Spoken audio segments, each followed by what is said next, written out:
The metaverse is mysterious. Most people have heard of it, but what is it exactly? Is it the promise of a new world or just another shopping mall somewhere on the internet?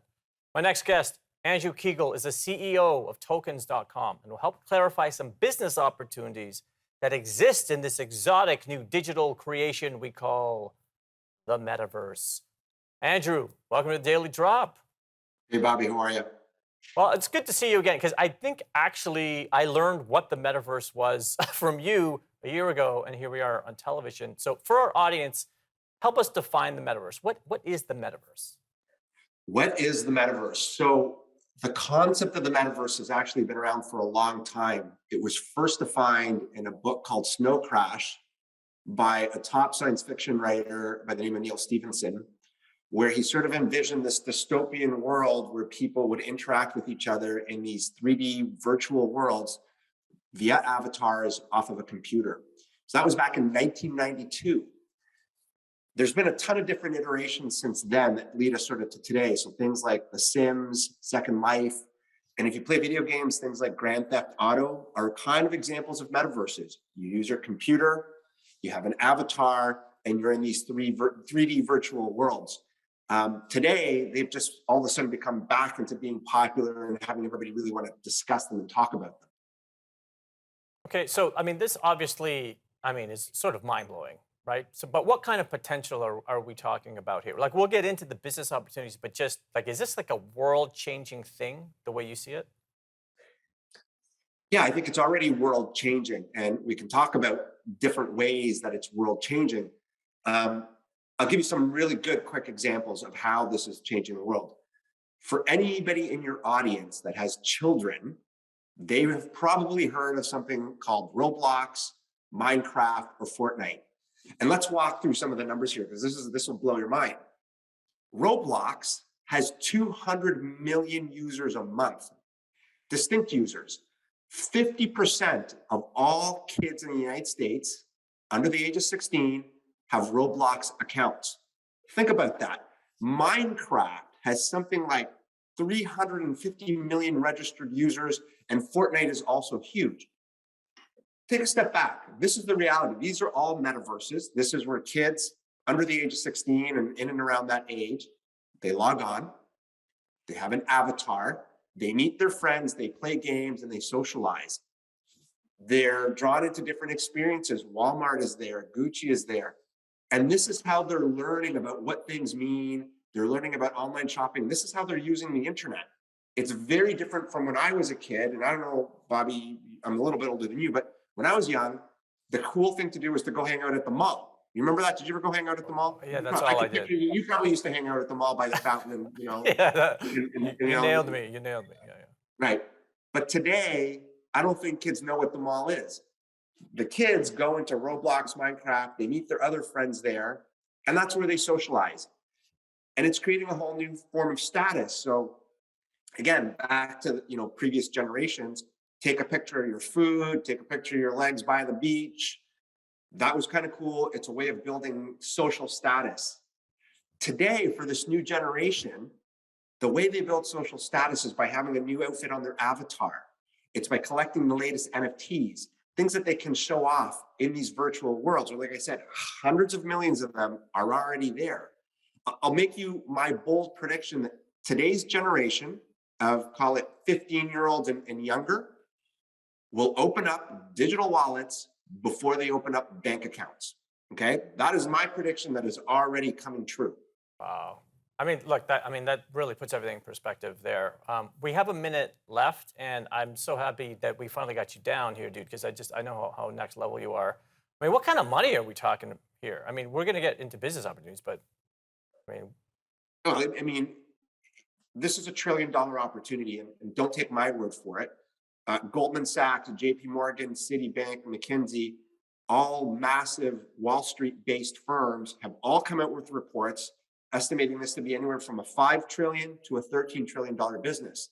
And we can walk through. So let's talk about things like graphic cards, computers, online shopping, online concerts, virtual wearables, virtual stores. I mean, You can just go through each one of those and it's going to revolutionize. We didn't even talk about video games. Well, okay, so Crypto let's games do this, Andrew, because I do have to go to break, and I've got all these segments. You're gonna crush. You're already crushing. We've got Andrew Kegel here on the Daily Drive.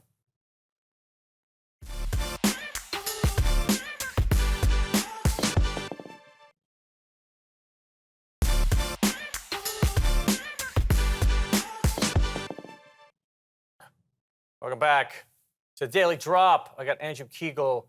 If you don't know, now you know. Andrew's next level. He's a boss, dude. Okay, so look, there's so many things in the metaverse. There's a few that I highlighted that I know that you know really well.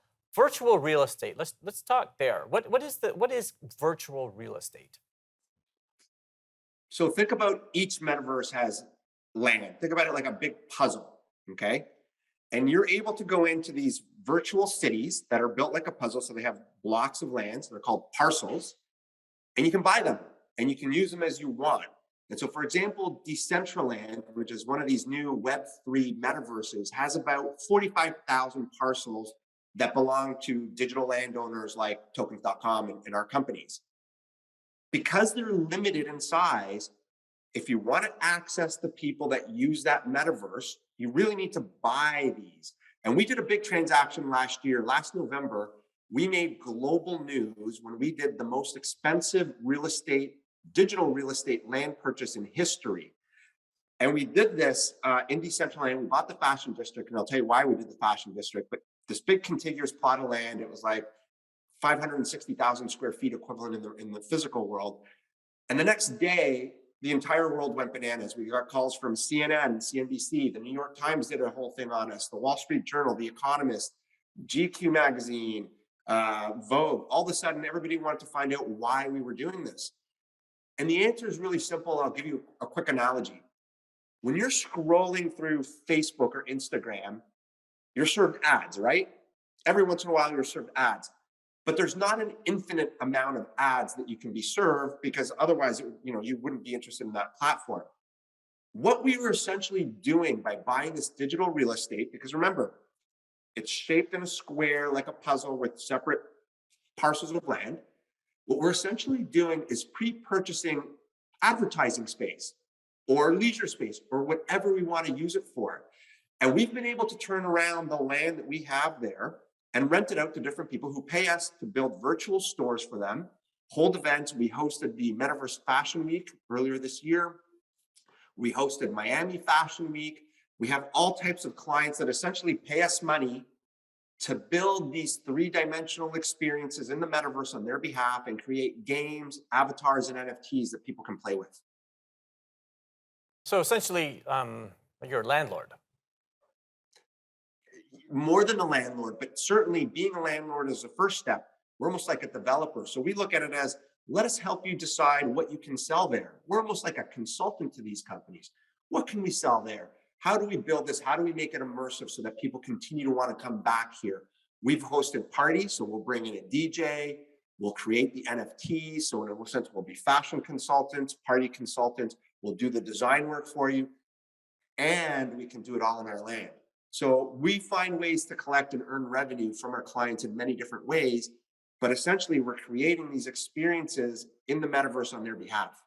Okay, well, let me ask you a question, because what I've noticed in the last couple months, especially, there's people building their own metaverses, right?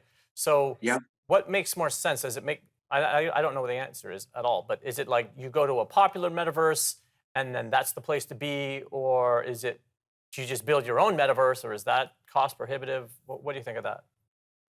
So it takes a lot of time and money to build a proper metaverse, but look, there's no barriers to entry to building your own social media business. I can copy Facebook or Instagram tomorrow or Snapchat or TikTok tomorrow and say, great, I've created Kegelville. What's going to make it so that people actually go there and use it? The basis of making a metaverse valuable is the fact that it has foot traffic, the fact that it has this technical capability to do things like hold a show. Post Malone held a show in one of the metaverses. He charged $8 per ticket. Because there were already so many people using that metaverse, he was able to sell out a whole bunch of tickets. It's not quite like the real thing, But you can go there, you can meet your friends, you can watch the concert live and enjoy it right from the comfort of your home. So you're sort of present there while not actually being there. So the question is, yeah, anybody can build a metaverse, but anybody can build a social media platform. I think, people will gravitate to the ones that are the easiest to use and have the most number of visitors in them. Yeah, look, that makes sense to me. We are going to go to break, but it's an interesting analogy too, right? I mean, I guess it's be like, do you have the hot concert venue, or do you just create your own concert venue from scratch? I mean, I'm sure a lot of bands would, Well, but would you really? I mean, anybody Yeah, can no, you create a wouldn't. I social mean, who? media platform, but would you create, Bobby World tomorrow and I expect there to will, be but I will definitely join Kegelville because that sounds great. We got Andrew Kegel here on the Daily Drop.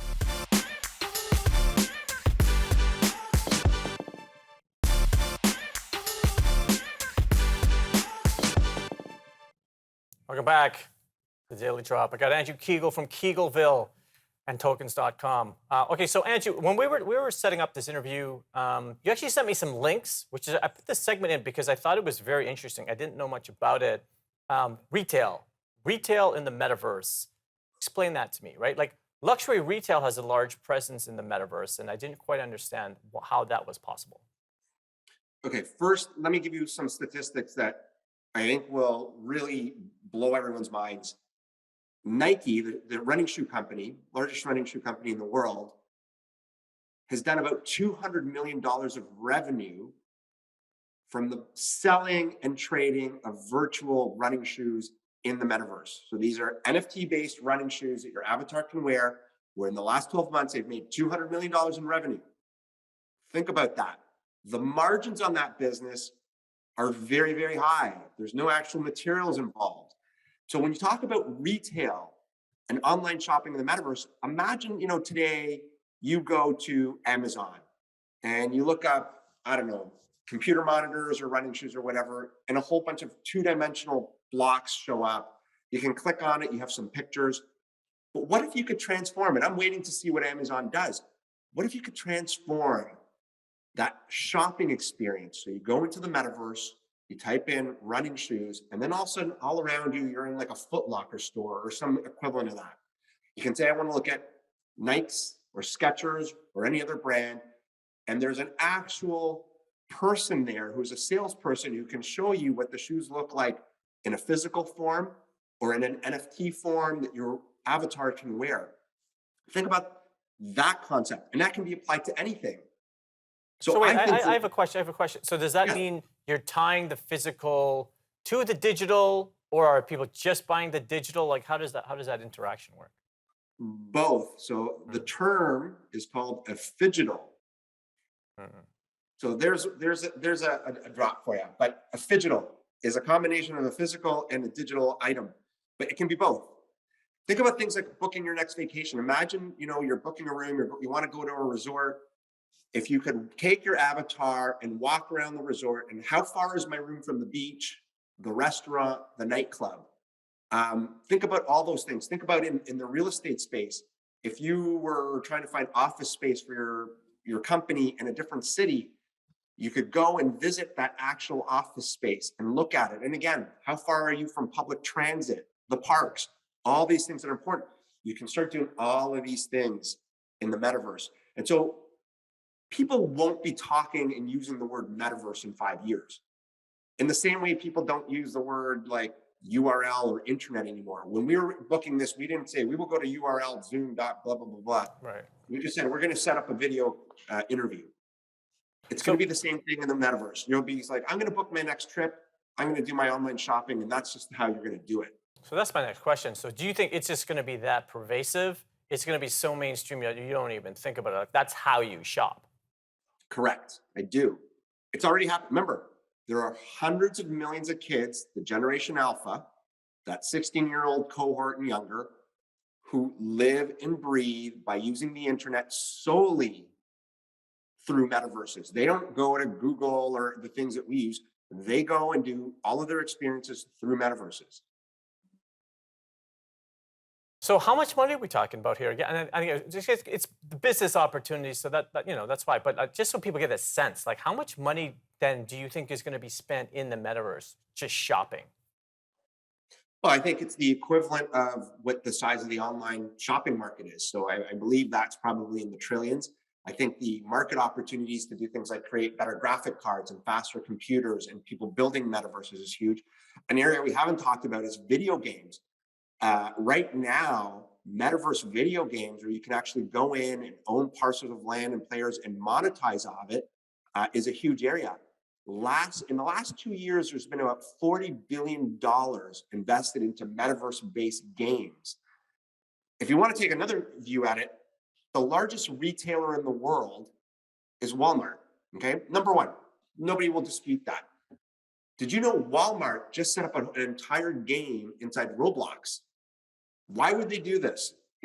For kids. Why do you think they would do this? I, I don't know. I mean, I do know that also Walmart is creating their own metaverse. That's what they created in Roblox. So, Wow. so the reason they're doing this is they're going into an area that already has hundreds of millions of users because You know what, now, Andrew? I gotta go to break. okay, But you gotta come on again, dude, because you just know everything, which is amazing. But I can't wait to hear the final segment. We got Andrew Kegel here on the Daily Drop.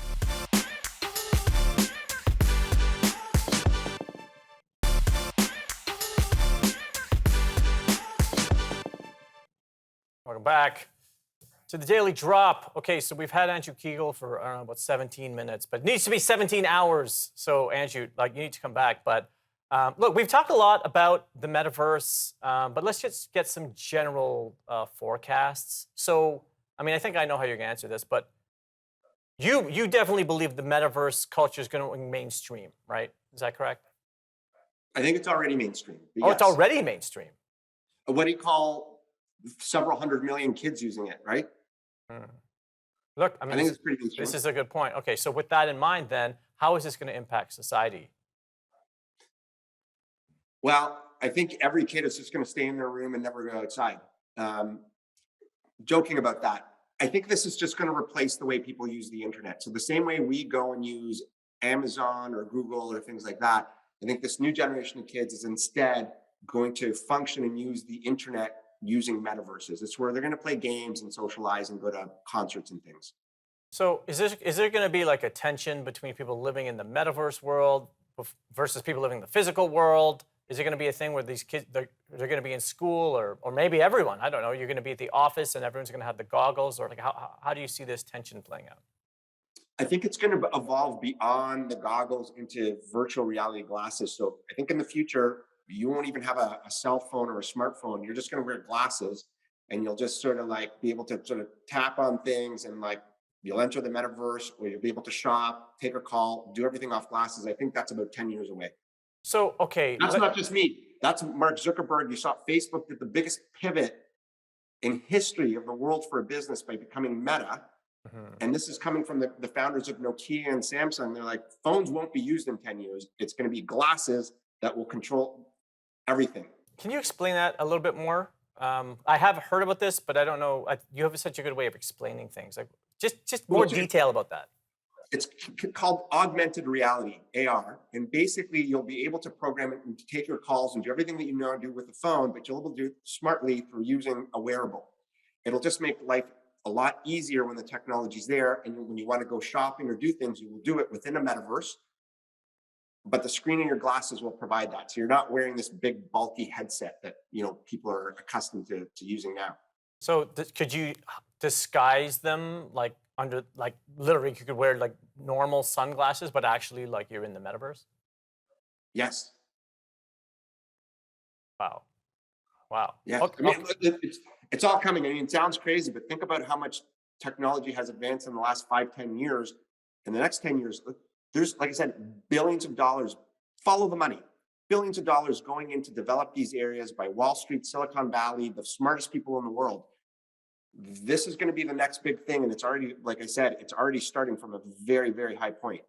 Okay, so this leads to my next question then. So how should an average citizen best prepare right now for a metaverse infused culture? I don't think the average citizen necessarily needs to prepare. This is going to happen gradually because eventually, at some point, Amazon will say, if you want to do your online shopping experience, it will happen this way. Facebook made this massive pivot to build a metaverse. And so when you go to your online social media stuff, it'll happen within a metaverse.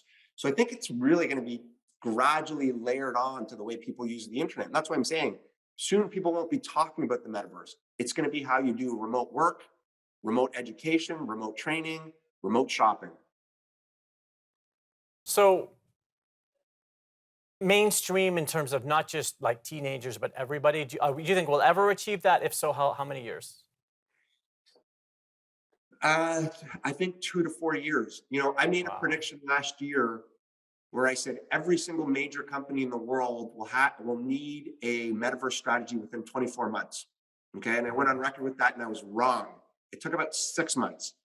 Every major corporation in the world right now, whether it's Gucci, Atari, Microsoft, Apple, every single major corporation in the world has a metaverse strategy, and it was developed all within 6 months. And they're all pouring billions into this area. Andrew, like literally, this should be a 29-hour episode. Thank you so much for coming. I'm gonna have you back, and I just appreciate your brain, dude. No worries. Thanks, Bobby. Is the metaverse more a future vision, or is it reality right now?